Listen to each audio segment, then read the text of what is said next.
J'avais hâte d'être ici ce matin parce qu'on termine le petit bout de texte qui nous restait sur Tite, chapitre 2, le verset 11 à 15. Et laissez-moi vous dire que ça a commencé en force, mais le texte finit avec des vérités qui sont fondamentales et tellement précieuses pour nous, les enfants de Dieu. Alors, au cœur du fondement de notre éthique se retrouvent des vérités qu'il nous faut chérir parce que sur le fondement de ces vérités, notre salut repose. Alors, commençons. Juste pour mettre devant vous le texte du verset 13 qui dit « En attendant la bienheureuse espérance, la manifestation, la gloire de notre grand Dieu et Sauveur Jésus-Christ. » Et le verset 14 dit ceci, « Qui s'est donné lui-même pour nous, afin de nous racheter de toute faute, de toute iniquité, de se purifier un peuple qui soit sa possession. » Ça va diverger un tout petit peu des traductions que vous avez, mais littéralement, c'est de se purifier un peuple qui soit sa possession et zéler pour les bonnes œuvres. Je mets devant vous encore ce même texte, parce que comme je disais tout à l'heure, ce texte contient des vérités qui sont importantes pour nous. Et ce qu'on va faire, c'est qu'on va les prendre phrase par phrase et nous allons regarder l'importance de ce texte. J'ai fait un tout petit peu une sorte de structure du texte que je place devant vous et pour mettre en évidence certains mots qui sont tellement importants, qui s'est donné lui-même pour nous racheter, pour se purifier un peuple. Alors, dans un certain sens, ce texte s'adresse à la nature de la délivrance que nous avons eue en Jésus-Christ. Saviez-vous que nous sommes un peuple de délivrés? Que nous avons réellement été délivrés? Et que chacun d'entre nous, présentement, peut vivre dans une liberté tout à fait particulière. Vous savez, parmi nous, les évangéliques, on a l'expression « prends ta liberté ». Mais qu'est-ce qu'on veut dire par « prends ta liberté » ? Souvent, j'ai eu l'impression que cette expression-là veut dire « sois pas gêné ». Vas-y, fonce, sois pas gêné, prends ta liberté. Mais lorsqu'on parle de liberté dans le Nouveau Testament, on ne parle pas de ça. On parle de quelque chose de beaucoup plus important et de beaucoup plus spirituel qu'une condition émotionnelle intérieure. Lorsque l'Écriture parle d'être délivré ou d'avoir la liberté, c'est presque tout le temps en relation avec la croix de Jésus-Christ. D'ailleurs, c'est tout le temps en relation avec la croix de Jésus-Christ, mais c'est toujours en raison du péché, de la mort et de la chair. Nous avons été délivrés du péché, de la mort et de la chair. De sorte que maintenant, nous sommes dans l'esprit, dans la vie éternelle et dans la sainteté. De sorte que l'enfant de Dieu est un être libre de quelque chose pour être dans autre chose. Et c'est pourquoi ici, nous voulons prendre le temps de regarder la nature du geste posé, la nature de cette délivrance-là, qui est très, très, très importante. Lorsqu'on parle de délivrance dans la foi, nous allons regarder, premièrement, ce que la délivrance n'est pas. N'est pas. Et j'ai mis des pensées devant vous ici que je vais illustrer. La délivrance n'est pas un acte d'héroïsme. La délivrance dont la Bible parle n'est pas un acte d'héroïsme.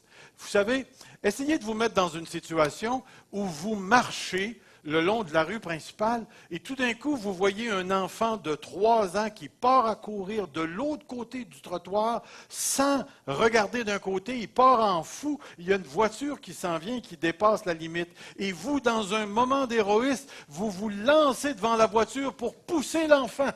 Et vous vous faites frapper, vous mourrez et on vous fait des funérailles extraordinaires. C'est pas de ça qu'on parle. pouvez le faire. D'ailleurs, je vous encourage à le faire si jamais ça arrive. On s'arrangera avec les funérailles. Mais ce n'est pas de ça qu'on parle. De plus, la délivrance n'est pas le choix d'une personne entre deux personnes. Bon, il y a deux personnes qui tombent à l'eau, il y en a une qui est à 20 pieds, l'autre est à 50 pieds, vous êtes un excellent nageur, puis là vous dites, puis lui, ça fait 3 fois qu'il remonte. Elle est rendue à 4. Tiens, c'est pas de ça qu'on parle. On ne parle pas d'une délivrance. La délivrance n'est pas non plus le choix d'une personne de prendre la place d'une autre personne innocente. Et on revient un peu à ces gestes d'héroïsme où une personne va donner sa vie pour une autre personne qui, dans une condition tout à fait normale. C'est pas de ça qu'on parle non plus. C'est pas de ça qu'on parle. On parle d'autre chose ici. La délivrance dont nous avons à la pensée est une délivrance tout à fait particulière. Et j'oserais même dire à ce point-ci, frères et sœurs, prenez le temps de réellement écouter, parce que dans un certain sens, nous entrons au cœur de la rédemption dans ce qui va suivre. Quelque chose de tellement important. Vous savez, il arrive des moments dans la vie chrétienne où Dieu nous accorde, et je dis bien nous accorde pendant quelques instants, de contempler la croix de Jésus-Christ. La plupart d'entre nous, nous avons eu une expérience de salut avec la croix.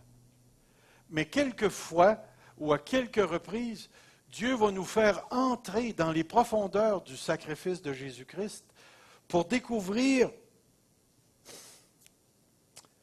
boy que c'est dur à dire, découvrir quelque chose qui émerveille.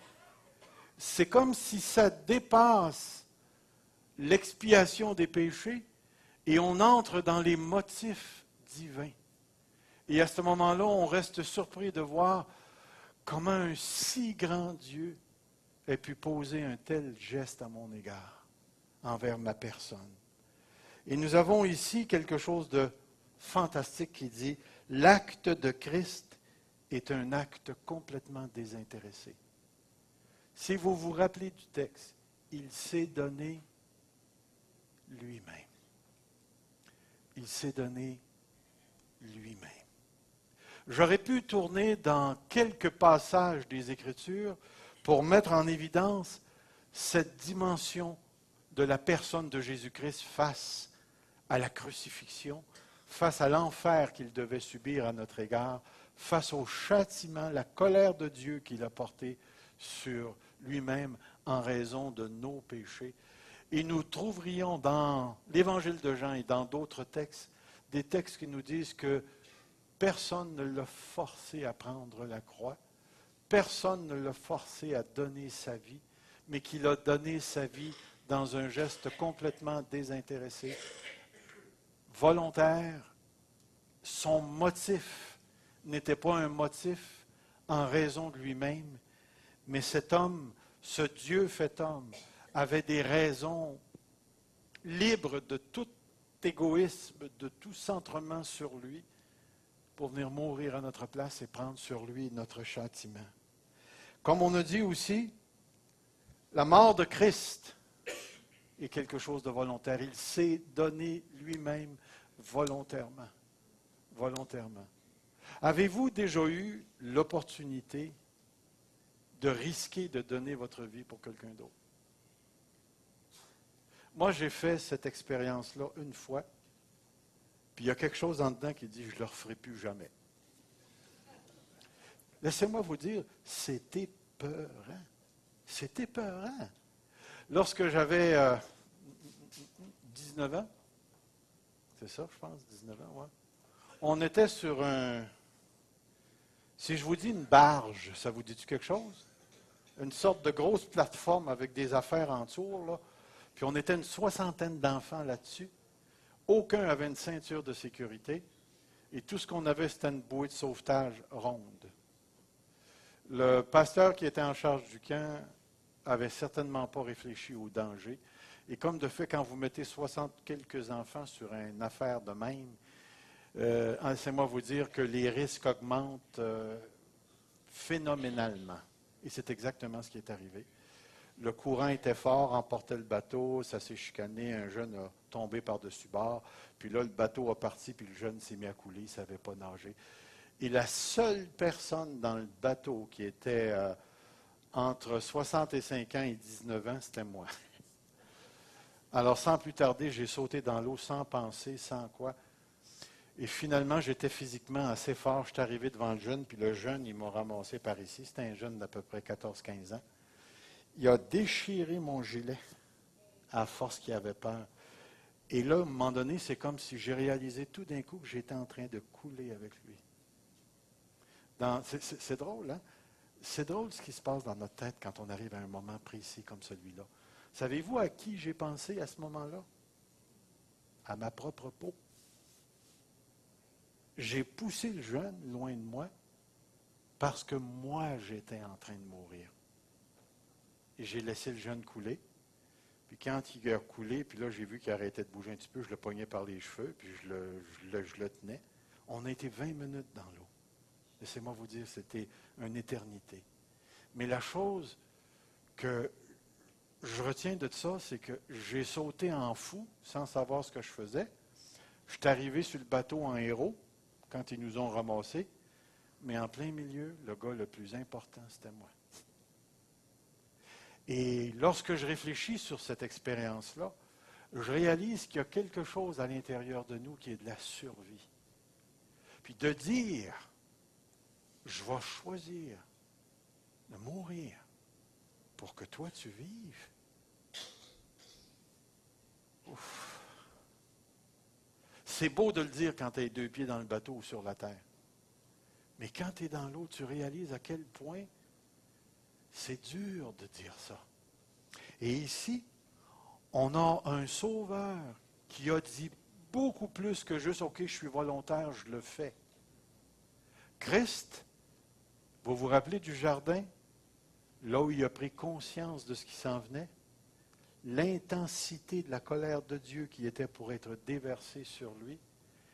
Et cet homme a dit, « Père, non pas ma volonté, mais la tienne. » Moi, là, honnêtement, là, devant un être comme lui, je suis prêt à plier le genou et de lui dire, « Seigneur, mon Dieu, merci, prends ma vie. Prends-moi tout entier. » Frères et sœurs, on a un Dieu fait homme extraordinaire. Nous avons un Sauveur qui dépasse tout ce que nous pouvons imaginer en nous-mêmes. Nous avons un glorieux Seigneur qui s'est donné lui-même pour nous délivrer. Pour nous délivrer. L'acte de Jésus contient également une dualité. Une dualité. Et je vais vous dire pourquoi. Lorsqu'on lit le texte qui nous dit « Il s'est donné lui-même pour nous délivrer. Il s'est donné lui-même pour nous délivrer. » Lorsqu'on s'arrête pour réfléchir ici dans le texte, lorsqu'on regarde le mot « délivrer », savez-vous qu'il ne parle pas de n'importe quelle délivrance? Si on avait voulu traduire littéralement le sens de ce mot-là, il aurait fallu traduire « Il nous a délivrés au moyen d'une rançon. » Il nous a délivrés au moyen d'une rançon. Juste pour vous dire ici, le verbe utilisé, c'est lutro. Ce mot signifie libérer par rançon. À la voix moyenne, il signifie être racheté par le moyen d'une rançon. À la voix passive, c'est être délivré, avoir été délivré par le moyen d'une rançon. Ce mot-là est utilisé pour décrire l'Exode. Lorsque Christ est mort, il s'est donné lui-même en rançon pour nous, délivré au moyen d'une rançon. Ce qui veut dire que le sacrifice de Jésus-Christ avait une valeur particulière qui dépassait tout ce que nous pouvons penser de cette réalité-là. Je vais juste tourner ici encore une fois. Dans Marc chapitre 10, je vais juste trouver mon texte. OK. Dans Marc chapitre 10, il est écrit, « Car le Fils de l'homme est venu, non pour être servi, mais pour servir et donner sa vie comme la rançon de beaucoup. » Lorsque vous pensez à rançon, qu'est-ce qui vous vient à la pensée? Esclave, définitivement. Un montant. Y a-t-il d'autres choses? Pardon? Kidnapping. Ben, ça se peut, parce que d'un film, il demande une rançon, et la délivrance est au moyen d'une rançon. Définitivement. Pardon? Une vie, définitivement. Ici, Jésus a donné sa vie. Mais lorsqu'on parle d'une rançon, l'une des questions que je me pose, moi, c'est à qui est-ce qu'on paye la rançon? Parce que, n'oubliez pas, dans l'histoire de l'Église, là, dès le début de l'Église, il y a eu des gens qui ont dit, ben, c'est à Satan qu'il fallait qu'il paye la rançon. Parce que Satan nous tenait dans son pouvoir. Et il y a même un des pères de l'Église qui a dit, lorsqu'il a donné la rançon de sa vie, le diable s'est saisi de la vie de Jésus-Christ et sa vie s'est transformée comme si elle avait dégoûté de ses mains, puis elle avait tombé à terre. Puis là, le démon a laissé glisser les âmes. Et mon ami, c'est toute une théologie, ça, cette affaire-là. C'est essoufflant quand tu penses à ça. Dans l'Écriture, il y a juste une personne qui peut recevoir une rançon, et c'est celui envers qui l'être humain, l'humanité a péché. La rançon, c'est Dieu. C'est à Dieu qu'elle a été payée. Nous avons été réconciliés par la mort de Jésus-Christ, par la croix de Jésus-Christ, et c'est en Christ que nous avons payé le prix à travers lui. Regardez, il y a également d'autres textes où la parole de Dieu utilise exactement la même chose. Il s'est donné lui-même pour nos péchés. Le mot parle encore de donner en rançon. Une autre chose, c'est donner lui-même pour moi. Dans Éphésiens, qui s'est donné lui-même pour nous. Tite 2,6, s'est donné lui-même en rançon pour tous. C'est un concept qui est présent. Et c'est pourquoi je vous parlais de la dualité. Et suivez-moi bien ici, parce que c'est ça, je pense, qui est très important pour nous ce matin. Lorsqu'on parle de dualité, on parle d'un certain côté, Jésus est notre représentant. Notre représentant. Lorsqu'une personne a un litige avec une autre personne et qu'ils vont devant le juge, généralement, ils engagent un avocat qui devient le représentant de la personne et qui doit défendre les intérêts de la personne. Vous me suivez? C'est quelque chose qu'on connaît très bien. Et en ce sens, Jésus-Christ, lorsqu'il s'est présenté devant Dieu, il était notre représentant. Il nous a représentés, il a défendu nos intérêts. Mais il y a une autre chose aussi.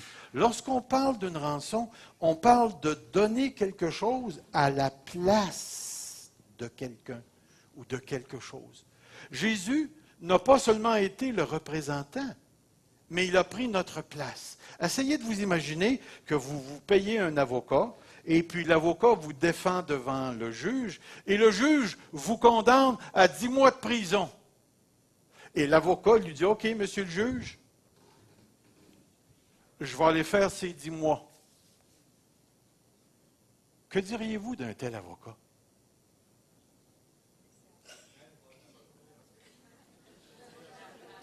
Avez-vous déjà vu un avocat faire ça? Je ne sais même pas si la loi le permet. Mais c'est exactement ce que Jésus-Christ a fait avec nous. Christ n'a pas seulement été notre représentant dans le sens qu'il dit, « Je m'en viens négocier, Pierre. Père, je m'en viens devant toi pour te parler en faveur de ces gens-là. Père, je m'en viens te voir pour les représenter. » Mais c'est beaucoup plus que ça. Comme Dieu ne peut pas éviter l'injure du péché et que Dieu doit absolument faire justice, Dieu n'a pas le choix que de laisser tomber sa colère. Et le Fils, parce qu'il est le Fils, n'a pas simplement dit, « OK, Père, j'ai tenté de négocier, ça n'a pas marché, mange-la la claque. » Non, il est allé de l'autre côté et il a pris la place.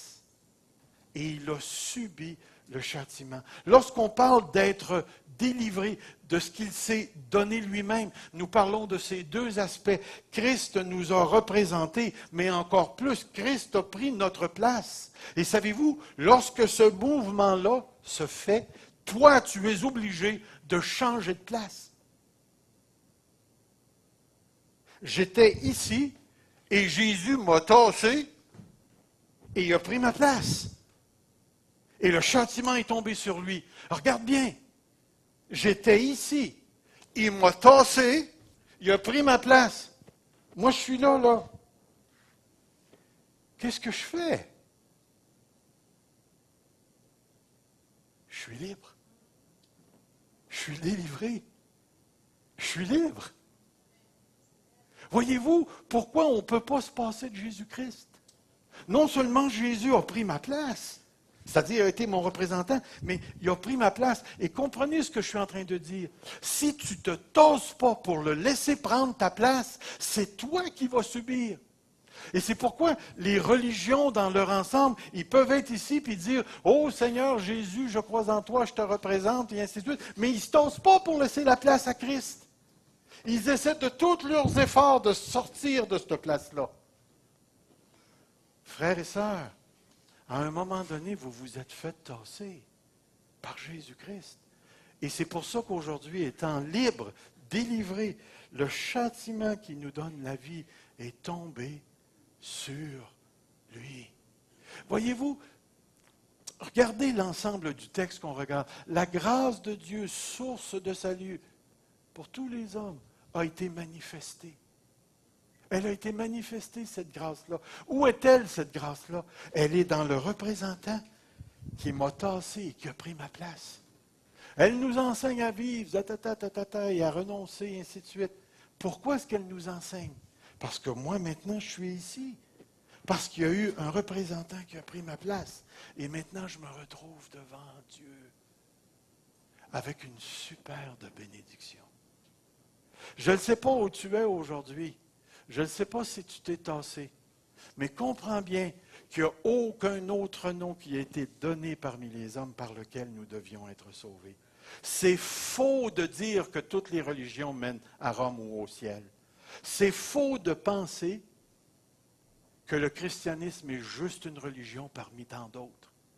Comprends bien, il n'y a aucune religion, aucun gourou qui vient du ciel. Le seul médiateur entre Dieu et les hommes, c'est Jésus-Christ. Et si tu ne te tasses pas, tu ne seras pas pardonné. Jésus-Christ doit absolument prendre ta place pour que tu puisses être sauvé. Et il y a une raison fondamentale ici. C'est-à-dire que le concept de la représentation et de la substitution pénale, c'est l'innocent qui choisit volontairement de prendre la place du coupable et de subir son sort.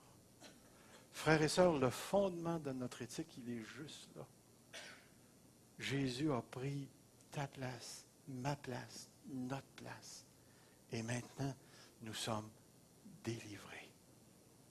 Nous marchons dans la liberté du salut. Frères et sœurs,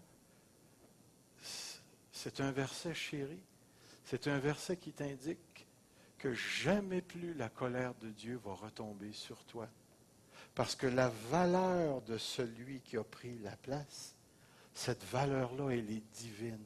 C'est le Dieu incarné, fait homme, qui a pris ta place. Ce n'est pas un homme qui a pris la place d'un homme, c'est un Dieu fait homme qui a pris la place d'un homme. Et c'est ce qui donne à son sacrifice toute la valeur devant laquelle le Père est capable de pardonner sur le fondement de son Fils, crucifié pour toi et moi. Frères et sœurs, c'est un innocent qui a pris la place d'un autre. Mais il y a un deuxième effet. Non seulement nous avons été délivrés, mais il y a ceci aussi. La représentation et la substitution pénale, et je reviens encore ici. Regardez bien le texte. afin de nous racheter de toute iniquité. Nous racheter pour nous faire passer d'une sphère à une autre. Et je vous place ça comme ceci. Se purifier, c'est-à-dire qu'il est mort sur la croix, délivré, pour une deuxième chose, pour se purifier un peuple qui soit sa possession. La purification pour l'appartenance. La purification pour l'appartenance. Qu'est-ce que Jésus est venu se faire? Un peuple. Se purifier un peuple pour qu'il soit à lui, pour qu'il soit sa possession. Prenez le temps de bien me suivre ici. Je vais vous poser une question qui a des conséquences sérieuses dans vos théologies. OK? Préparez-vous.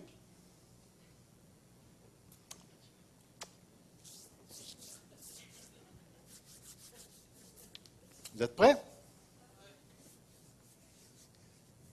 Qui est le peuple de Dieu? Ah, répondez pas trop vite. Qui est le peuple de Dieu?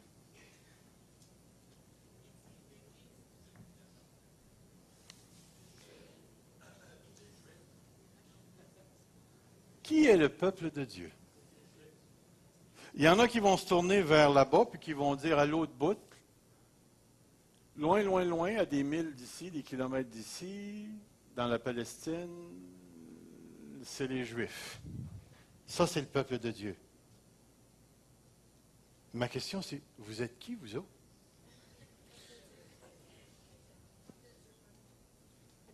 Vous êtes qui, vous autres? Ah non, vous n'êtes pas le peuple de Dieu selon cette mentalité-là, cette école de pensée-là, cette théologie-là. Vous n'êtes pas le peuple de Dieu. Vous êtes quoi? Là, c'est certain, vous allez me sortir, on est l'Église. Mais savez-vous ce que le mot Église veut dire? Le mot veut dire assemblée. Puis c'est quoi l'assemblée dans l'Ancien Testament? C'est le peuple de Dieu. La Kahal de Dieu, c'est le peuple de Dieu. Voyons, Serge, tu es en train de tout nous mélanger, là. Voyons. Écoutez, regardez bien le texte. Il s'est donné lui-même pour nous délivrer de toute iniquité et se purifier. Se purifier quoi? Un peuple. Un peuple. Qui soit à lui. OK, qui soit à lui, il me semble que ce n'est pas dur à comprendre, ça. Je me suis acheté une voiture. La voiture est à qui? Non, elle est à Evelyne.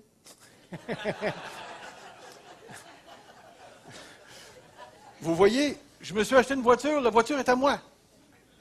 Quand j'ai reçu les papiers, c'était mon nom qui était écrit dessus. Hein, chérie? C'était mon nom qui était écrit dessus.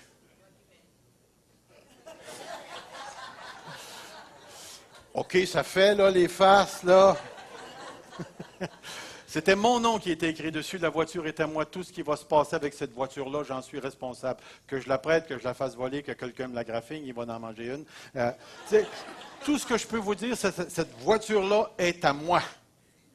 Et lorsqu'on comprend que Jésus-Christ s'est purifié un peuple pour être sa possession, qu'est-ce qu'il est en train de dire? Prenez Jésus, peuple. Jésus, peuple. Mettez le purifié, puis mettez le mot possession. Jésus se purifie un peuple pour être sa possession.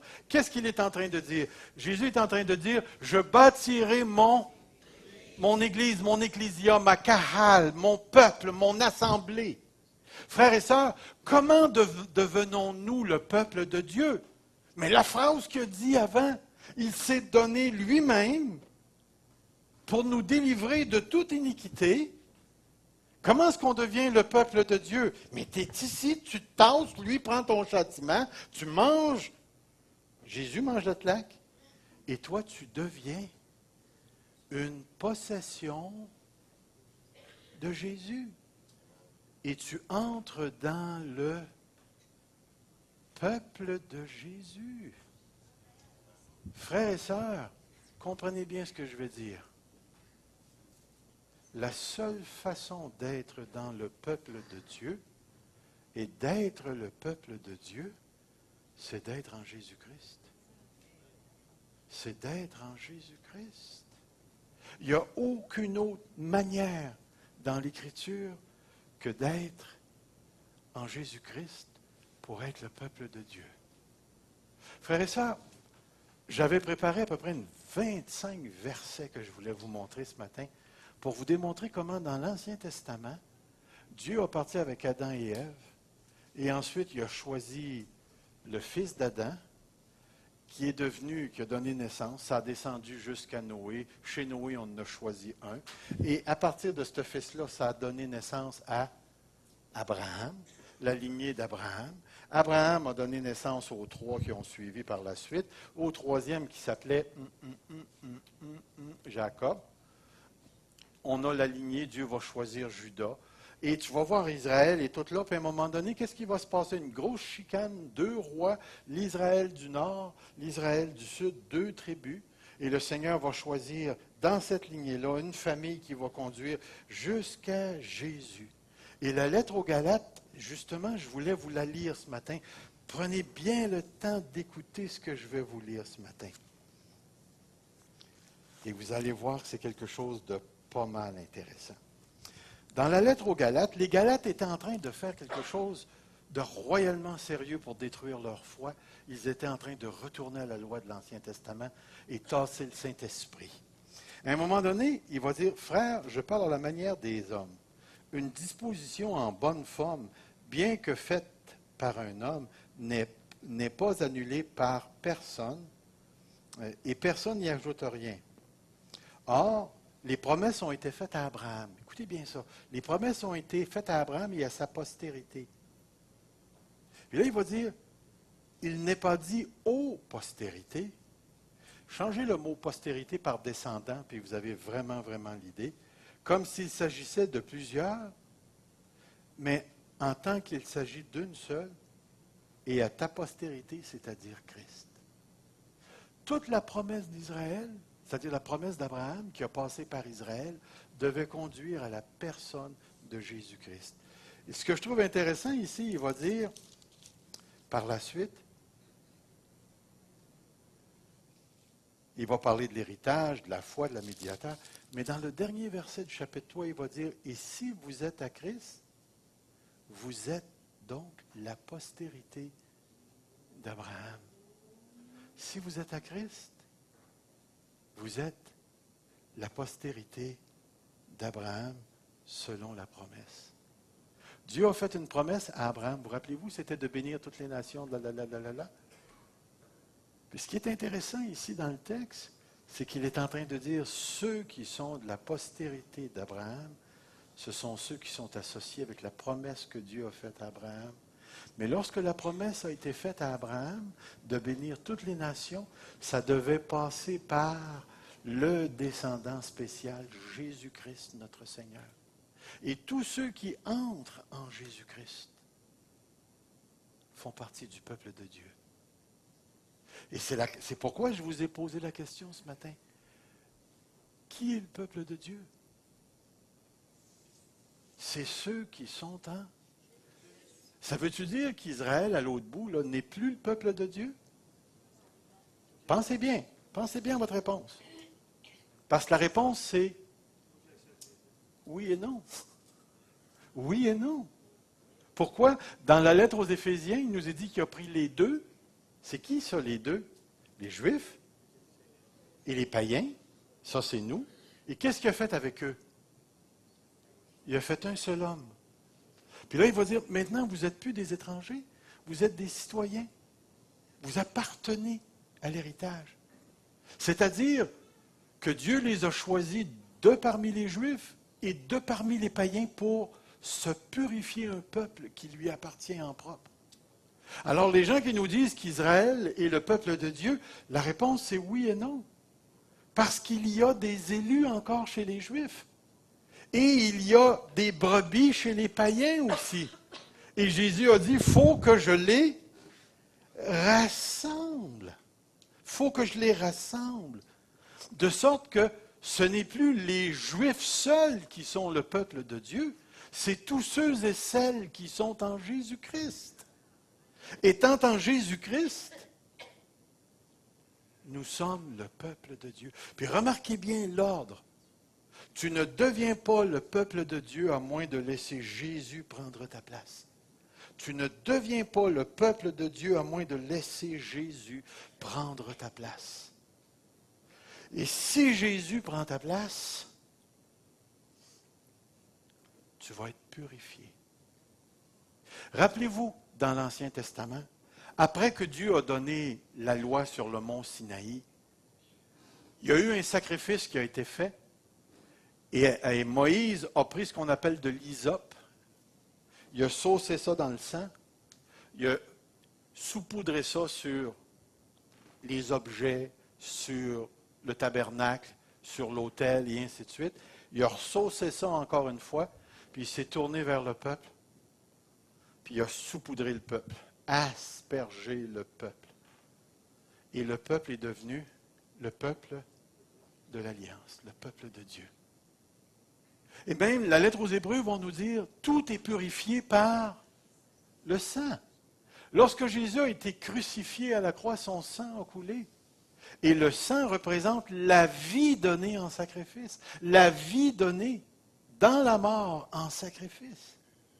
De sorte qu'il est impossible pour nous d'être purifiés sans que la croix de Jésus-Christ soit la porte par laquelle cette purification a lieu.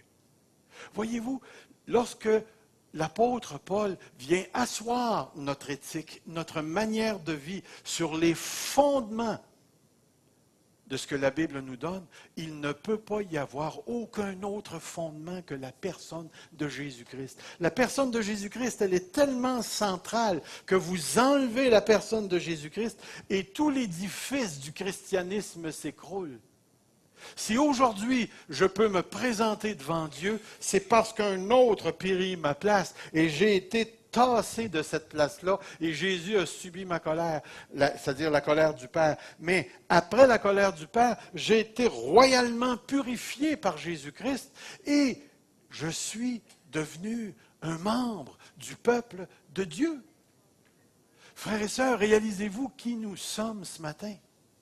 Nous sommes l'Église Fusion. Mais encore bien plus, vous et moi, nous sommes le peuple de Dieu. Réalisez-vous que, juste au bout de la rue Saint-Charles, il y a un autre morceau du peuple de Dieu.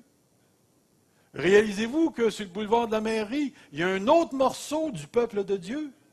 Que sur la rue Denison, l'église des frères, là, il y a un autre morceau du peuple de Dieu. Nous sommes un peuple qui a été purifié. Nous sommes devenus des adorateurs de Dieu. Et Jésus nous a dit qu'il a fait de nous un royaume, des sacrificateurs. Nous sommes des adorateurs parce que maintenant nous faisons partie du peuple de Dieu. Frères et sœurs, le texte que nous avons devant nous est d'une grande, grande, grande importance. Voyez-vous pourquoi nous continuellement incitons les frères et les sœurs à l'Église de vivre ce que nous sommes, ce que vous êtes. Vous êtes des gens qui ont été délivrés de l'esclavage du péché. La rançon a été donnée. Votre représentant a pris votre place et, ayant subi le châtiment, vous êtes devenus le peuple de Dieu. Frère, si tu mourais aujourd'hui, sœur, si tu quittais cette terre aujourd'hui, où irais-tu? Je m'en irais directement au ciel. Pourquoi? Mais parce que mon représentant a pris ma place et qu'il m'a purifié pour que je devienne le peuple de Dieu. Et que maintenant, étant membre du peuple de Dieu, Dieu ne me mettra plus dehors. Dieu m'attend. Dieu trace son chemin. Je suis guidé maintenant par le Dieu d'en haut, qui conduit ma vie, qui conduit l'Église, qui conduit son peuple.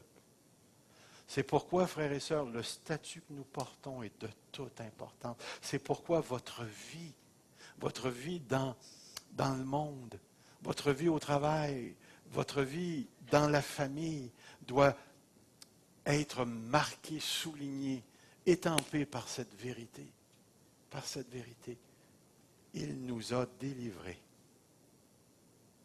de toute iniquité, de toute faute, de toute désobéissance. Et il s'est purifié un peuple. Dieu nous a purifiés. Dieu nous a purifiés. Et nous avons besoin de voir cette réalité. Si vous me permettez, je vais avancer pour le temps qu'il me reste.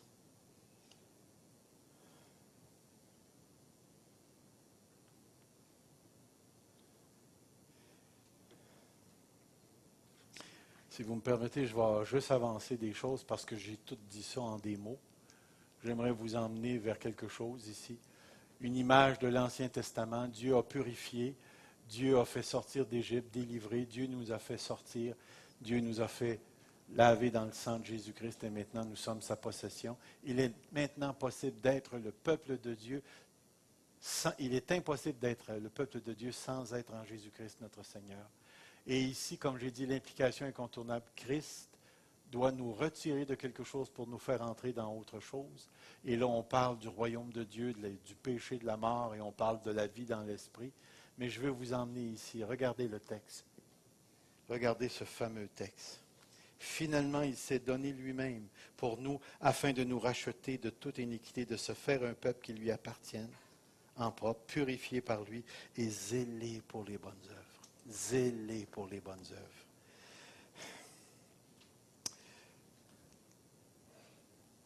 Ce dernier bout de phrase ferme la boucle. En ramenant les croyants au début de la section, chapitre 2, 2 à 10, qui nous expose la nouvelle manière de vivre des croyants. Lorsqu'on a commencé notre série sur ce texte, nous avons dit « car la grâce de Dieu a été manifestée ». Le fameux « car » se trouve à être la raison pour ce qui a été dit auparavant. Puis je ne sais pas si vous vous rappelez, mais auparavant, on avait ça. Dit que les vieillards doivent être sobres, honnêtes, modérés, saints, blablabla. Dit que les femmes âgées, blablabla, bla, bla, bla, les jeunes femmes, blablabla, bla, bla, bla. Exhorte de même les jeunes hommes, entre parenthèses, les jeunes filles aussi. Exhorte les serviteurs. Et là, il va donner toute une série de comportements éthiques. Les bonnes œuvres, c'est ça. Il nous ramène là. Pourquoi est-ce que les vieillards doivent être sobres, modérés, sages? Pourquoi est-ce que les vieilles femmes doivent s'habiller convenablement, enseigner les jeunes femmes à aimer leur mari et ainsi de suite? Et comment ça se fait que les jeunes hommes, jeunes filles doivent se comporter de telle ou de telle manière? Car la grâce de Dieu, source de salut pour tous les hommes, a été manifestée. Cette grâce-là, c'est Jésus qui s'est donné lui-même, qui nous a délivrés de tout péché et qui s'est purifié un peuple qui soit sa possession. Zélé pour les bonnes œuvres. C'est quoi les bonnes œuvres? Vieillards, voyez-vous, on fait une boucle, on tourne, on tourne, on tourne. En d'autres mots, frères et sœurs, l'apparition de la grâce, comme je dis ici, l'apparition de la grâce, chapitre 2, 11, enseigne une nouvelle manière de vivre dans l'attente du retour de Jésus-Christ. Une vie de piété. Cette nouvelle vie est fondée sur l'œuvre de Christ qui nous a rachetés de la structure du mal et qui a fait de nous son peuple. Son peuple. La question que je pose en terminant, c'est celle-ci. As-tu été délivré de la sphère du péché? Si aujourd'hui, tu devais quitter cette terre par la mort, peu importe le moyen, où irais-tu? Prends le temps de réfléchir en ce moment. Je vais demander aux musiciens de revenir, de nous faire une petite pièce musicale pour méditer sur cette question qui est fondamentale. Ce matin, où es-tu? Où es-tu? Est-ce que tu es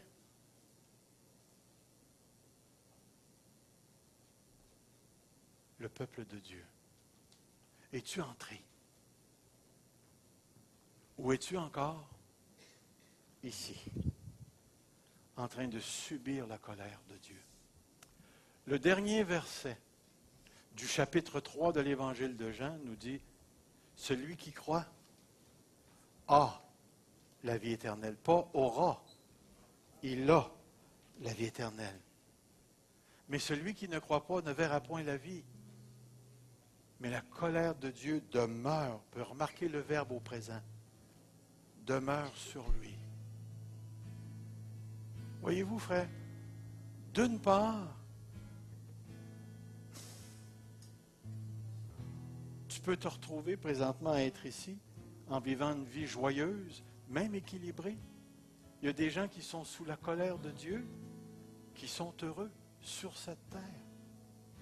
Mais malheureusement, ils sont inconscients de leur condition spirituelle.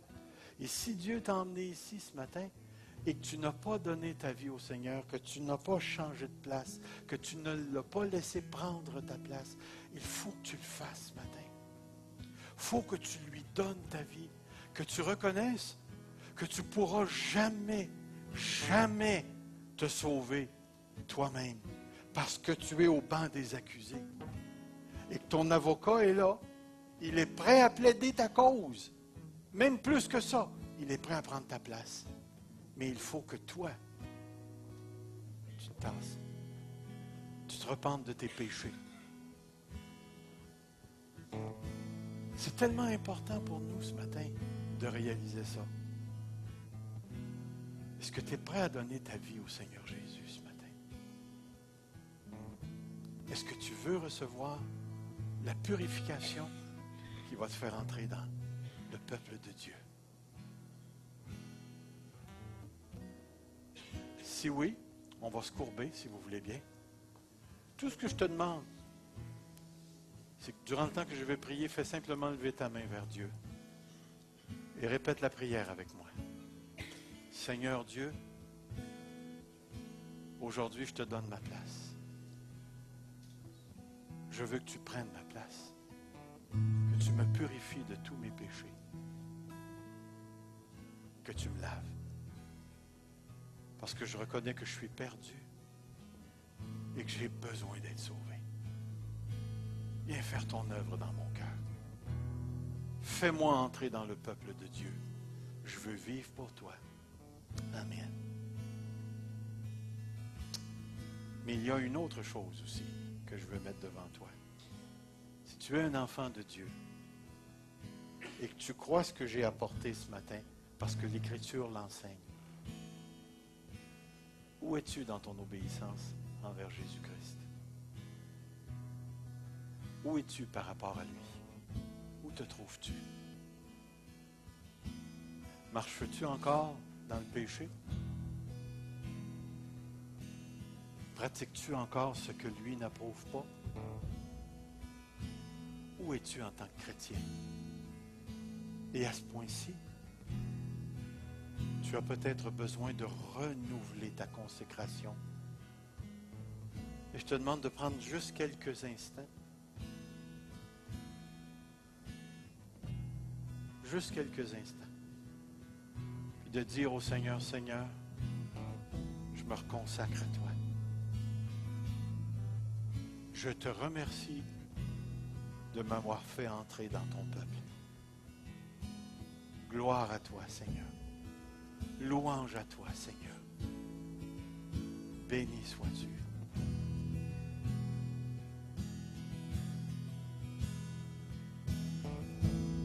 Béni sois-tu. Béni sois-tu. Gloire à toi, Jésus. Remplis cette assemblée du Saint-Esprit, Seigneur. Devant un tel texte, Seigneur, une telle parole de l'apôtre Paul inspirée par ton esprit, je me courbe, Seigneur. Et je te dis merci de nous avoir délivrés et de nous avoir fait entrer dans ton peuple. Et que parce que nous sommes ton peuple maintenant, ton intention, c'est que nous soyons zélés pour les bonnes œuvres. Et que les œuvres, c'est tout ce que tu approuves, Seigneur. C'est ta volonté révélée dans tes Écritures.